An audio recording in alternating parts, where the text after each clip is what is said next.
अल्हम्दुलिल्लाहि रब्बिल आलमीन।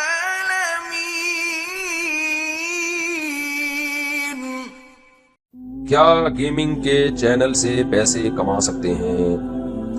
गेमिंग के चैनल से अगर जुए की सूरत बन रही है तो फिर तो नहीं बना सकते, लेकिन वैसे अगर चैनल के जरिए लोग आ रहे हैं और ऐड देख रहे हैं तो वो जायज है। लेकिन बारह लोगों को गेमों में डालना कोई मुनासिब काम नहीं है, कोई अच्छे कामों में लगाए लोगों को। ऐसी ऐसी लैलाएं टिकटॉक पे पड़ी हुई हैं, आपको अपनी पुरानी वाली अच्छी नहीं लगेगी? वो नहीं लगेगी आपको अच्छी? ये घर का सुकून बर्बाद होगा कि नहीं होगा? नौजवानों के साथ क्या हो रहा है, जो कमारे हैं, जब वो ऐसी तस्वीरें देखते हैं, जज्बात भड़कते हैं, तो फिर उनको ऐसी ही बीवी चाहिए, जबकि मार्केट में ऐसी अवेलेबल नहीं है। ये सिर्फ टिकटॉक पे अवेलेबल होती हैं। गली मोहल्ले में नॉर्मल रूटीन में आड़ी तिरछी ही मिलेंगी आपको। थोड़ा सा डेंटिंग पेंटिंग का काम हर एक में निकलेगा। नहीं आई मेरा ख्याल है बस। आज तक कोई ऐसी दुल्हन नहीं है कायनात में, सिवाय लाखों करोड़ों में कोई एक। हर दुल्हन में कुछ ना कुछ डेंटिंग पेंटिंग का काम होता है, और आप में भी होता है, दुल्हन में भी होता है। आप कितने ही खूबसूरत हो, अगर किसी फिजिकल फिटनेस के माहिर के पास जाओगे, वो बोलेगा थोड़ी सी कमर आपकी क्या है, ज्यादा है, इसको थोड़ा पतला करने की जरूरत। थोड़ा सा पेट निकला हुआ है, थोड़ी सी नाक मोटी है, थोड़े से लिप्स पतले हैं या मोटे हैं। ये तो जब है जब आप बहुत खूबसूरत हो, तो भी थोड़ा बहुत डेंटिंग पेंटिंग का काम आप में निकलेगा।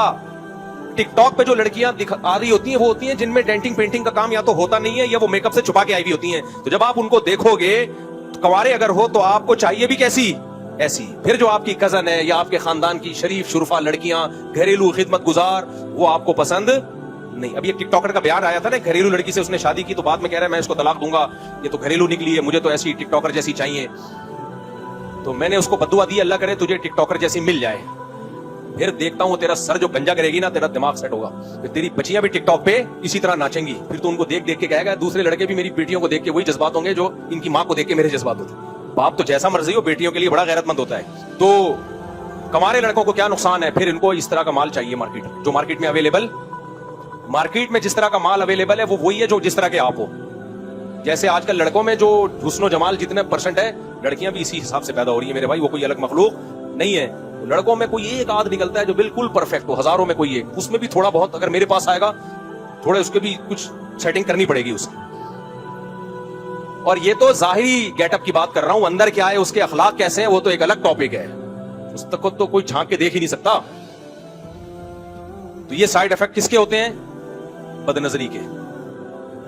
घरेलू लड़कियां पसंद, तभी तो अल्लाह ने कुरान में कहा अल खबीसातु लिल खबीसीन। नापाक औरतें किसके लिए? नापाक मर्दों के लिए। गंदों को गंद में मुंह मारने की आदत होती है, अल्लाह कहते हैं गंदी औरतें गंदे लोगों के लिए। पाकीज़ा औरतें किसके लिए? पाकीज़ा मर्दों के लिए। लेकिन जब पाकीज़ा मर्द ये चीजें देखेगा मीडिया पे, तो उसको पाकीज़ा औरतें पसंद नहीं आएंगी।